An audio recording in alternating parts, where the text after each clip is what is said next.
क्या आपको भी अलजेब्रा कठिन लगता है और मैथमेटिक्स में एक्स, वाई, जेड और ए, बी जैसे लेटर्स को देख के डर जाते हो?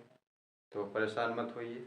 मैं इस वीडियो में आपको अलजेब्रा और अलजेब्रिक एक्सप्रेशन को एकदम आसान तरीके से सिखाऊंगा और समझाऊंगा, जिससे और इस वीडियो को देखने के बाद आपको जो अलजेब्रिक एक्सप्रेशन है उसका डर खत्म हो जाएगा। तो चलिए स्टार्ट करते हैं। अलजेब्रा मैथमेटिक्स का ही पार्ट है और इसमें अलजेब्रा में जो नंबर्स होते हैं, नंबर्स को रिप्रेजेंट करने के लिए लेटर्स का यूज़ किया जाता है। जैसे एक्स है, वाई है और जेड है, इन लेटर्स का यूज़ किया जाता है उन नंबरों को रिप्रेजेंट करने के लिए जिनकी वैल्यू हमको पता नहीं होती है, या पता भी चल जाए तो हमको इनकी वैल्यू हर इक्वेशन में या हर एक्सप्रेशन में जो है वो अलग अलग बदलती रहती है। कभी x की वैल्यू 6 हो जाएगी तो कभी x की वैल्यू 4 भी हो सकती है। तो x की जो वैल्यू है या y की वैल्यू अगर हम ले लें, कभी y की वैल्यू 2 है तो कभी y की वैल्यू 4 भी हो सकती है। तो यहाँ पे जो y की वैल्यू है वो फिक्स नहीं है, y की वैल्यू बदल जाती है, चेंज हो जाती है। इसलिए x, y, z जैसे जो लेटर्स हैं जो मैथमेटिक्स में अलजेब्रा में जो यूज़ किए जाते हैं, इनकी वैल्यू बदलती रहती है, इसकी वैल्यू चेंज होती रहती है। इसलिए इन लेटर्स को वेरिएबल बोला जाता है,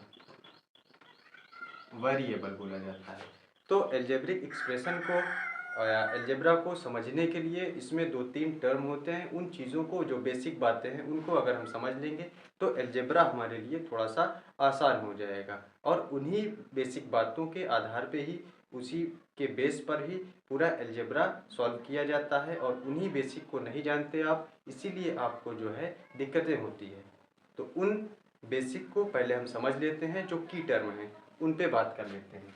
तो देख लेते हैं कौन कौन से की टर्म हैं। तो सबसे पहले जो हमको जानना चाहिए वो होता है वेरिएबल। वेरिएबल क्या होते हैं और अलजेब्रा में कांस्टेंट क्या होते हैं,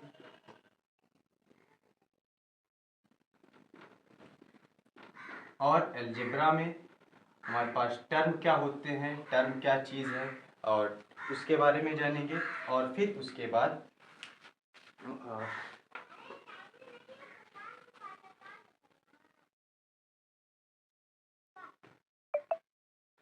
उसके बाद अलजेब्रा में कोएफिशिएंट क्या चीज़ होती है, क्या इस लेटर का क्या मतलब, इस वर्ड का क्या मीनिंग होता है, इसका कैसे यूज़ किया जाता है, कोएफिशिएंट। तो इन 4 बेसिक कीवर्ड्स को हम समझेंगे कि ये क्या होते हैं। अगर इनको हम समझ गए तो अलजेब्रा थोड़ा सा हमारे लिए बेसिक जो है हमारा है वो अच्छा हो जाएगा। तो इसको समझ लेते हैं। सबसे पहले वेरिएबल क्या होता है। अभी वेरिएबल जस्ट मैंने बताया कि वेरिएबल जो है एक्स, लाइक वेरिएबल एक्स की वैल्यू कभी क्या हो जा रही है, कभी 6 हो जा रही है, एक्स की वैल्यू कभी 4 हो जाती है, वाई की वैल्यू कभी 2 हो जाती है और y की वैल्यू कभी 4 हो जाती है। तो ऐसे लेटर्स जिनकी वैल्यू क्या चेंज हो जा रही है, जो नंबर को रिप्रेजेंट कर रहे हैं उनकी वैल्यू चेंज हो जा रही है, तो ऐसे लेटर्स को हम वेरिएबल कहते हैं। जैसे x हो गया, y हो गया और z हो गया, इनको वेरिएबल बोलते हैं। फिर उसके बाद कांस्टेंट क्या होता है, क्या 2 की जो वैल्यू है, कभी क्या 2 4 के बराबर हो सकता है, तो जवाब आएगा नहीं, कभी भी 2 4 के बराबर नहीं होता है। तो जो 2 की वैल्यू है वो हमेशा 2 ही होती है, 4 की वैल्यू हमेशा 4 ही होती है, 6 की वैल्यू हमेशा 6 ही होती है। तो इसलिए ये ऐसे नंबर्स हैं जिनकी जो वैल्यू होती है वो फिक्स है। 2 की वैल्यू हमेशा 2, 4 की वैल्यू हमेशा 4 और 6 की वैल्यू हमेशा 6। तो वेरिएबल में क्या होता है कि वेरिएबल ऐसे लेटर्स हैं जो नंबर को रिप्रेजेंट कर रहे हैं और जिनकी वैल्यू बार बार चेंज हो जाती है, तो उनको वेरिएबल्स बोलते हैं। और दूसरा वो है कांस्टेंट, ऐसे नंबर्स जिनकी वैल्यू हमेशा फिक्स रहती है। जैसे यहाँ पे 2 हो गया, 4 हो गया और 6 हो गया, इनकी वैल्यू हमेशा फिक्स रहेगी। ये 2 की वैल्यू हमेशा 2 ही रहेगी, 4 की वैल्यू हमेशा 4 ही रहेगी। और फिर उसके बाद हम टर्म को समझते हैं, क्या होता है टर्म। तो इसको मैं मिटा देता हूँ अभी, तब तक इरेज कर देता हूँ और आगे हम टर्म को समझते हैं। तो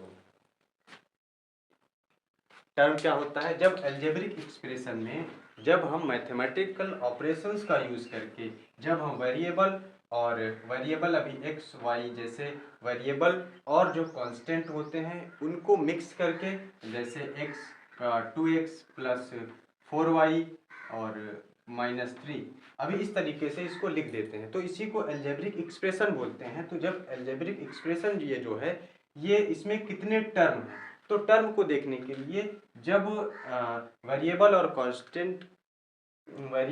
कांस्टेंट के मिक्सचर को, और उस मिक्सचर में जब हम मैथमेटिकल ऑपरेशंस जैसे माइनस और प्लस, एडिशन सब्ट्रैक्शन या मल्टीप्लिकेशन, माइनस प्लस मल्टीप्लाई जैसे साइन का यूज़ करते हैं, तो वहाँ पे ये अलग अलग टर्म बन जाते हैं। जैसे 2x प्लस 4y ये कभी ऐड नहीं हो सकते आपस में जब तक इनकी वैल्यू ना रखी जाए।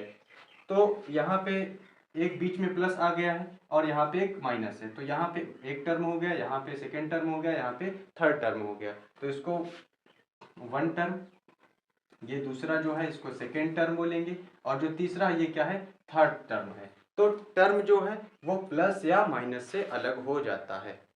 जितने नंबर्स प्लस या माइनस से आपस में जुड़े हुए होते हैं वो सारे क्या हैं, अलग अलग टर्म हैं। जैसे 2x प्लस 4y और -3, तो यहाँ पे एक टर्म ये हो गया, यहाँ पे प्लस लग गया बीच में, तो ये दूसरा टर्म हो गया, और फिर बीच में माइनस जो है वो इन दोनों को अलग कर रहा है, तो ये तीसरा टर्म हो गया। फिर उसके बाद हम समझते हैं कोएफिशिएंट क्या है। जब किसी वेरिएबल और कांस्टेंट को हम मिक्स करते हैं, जैसे यहाँ पे क्या है 2x और 4y है और -3 है, तो यहाँ पे जो 2x है, यहाँ पे 2 क्या है, कांस्टेंट है और x वेरिएबल है, 4 कांस्टेंट है और y वेरिएबल है, -3 जो है वो कांस्टेंट है। तो वेरिएबल और कांस्टेंट को जब मिक्सचर होता है तो जो वेरिएबल है, वेरिएबल का मल्टीप्लाई में कौन सा नंबर है, यहाँ पे x जो वेरिएबल है इसके मल्टीप्लाई में 2 वेरिएबल है, कौन सा नंबर है, 2।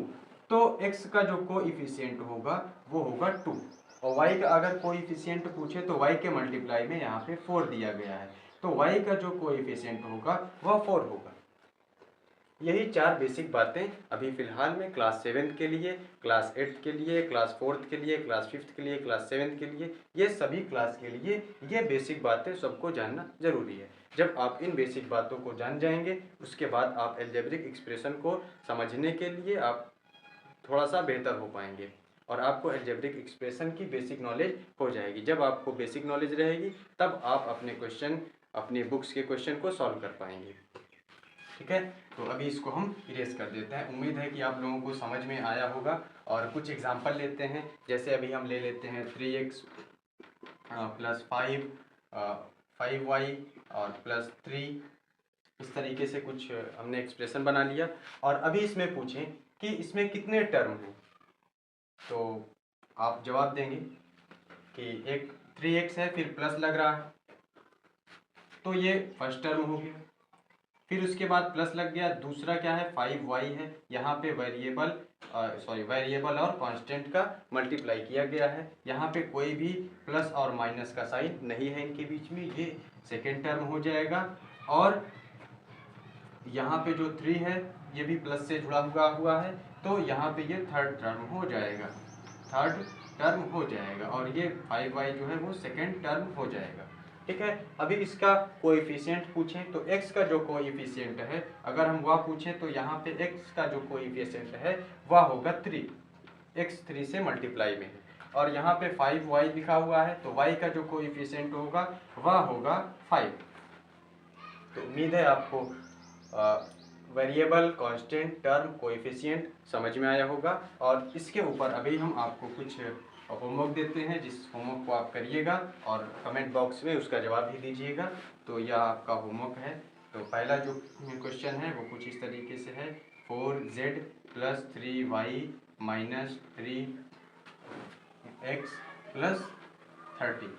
तो आपको इसमें बताना है कि कौन से नंबर इसमें वेरिएबल हैं, कौन से कांस्टेंट हैं, कितने टर्म हैं, और z का कोएफिशिएंट क्या है, y का कोएफिशिएंट क्या है, और x का कोएफिशिएंट क्या है। इस क्वेश्चन को आप कमेंट बॉक्स में इस क्वेश्चन का आंसर बताइए। और उम्मीद है कि आपको यह सेशन समझ में आया होगा, या जो वीडियो है ये अच्छा लगा होगा। इस वीडियो के माध्यम से आपको जानकारी मिली होगी अच्छी खासी। तो अगर वीडियो अच्छा लगा है तो वीडियो को लाइक कीजिए और चैनल को सब्सक्राइब कर लीजिए, ताकि आगे भी आप वो वीडियो को देख पाएँ। और अगले वीडियो में मैं आपको अलजेब्रिक एक्सप्रेशन में लाइक टर्म और अनलाइक टर्म को सिखाऊंगा। अभी मैंने आपको टर्म के बारे में बताया है, बेसिक पढ़ा दिया हुआ है, लगभग वेरिएबल कांस्टेंट अभी टर्म को हमने पढ़ाया हुआ है। तो इसी टर्म के अंदर मैं आपको अगले वीडियो में लाइक और अनलाइक टर्म के बारे में सिखाऊंगा, और किस तरीके से इसमें एडिशन, सब्ट्रैक्शन, मल्टीप्लिकेशन किए जाते हैं उनके बारे में भी मैं आपको सिखाऊंगा। तो वीडियो को देखने के लिए धन्यवाद। मिलते हैं नेक्स्ट वीडियो में।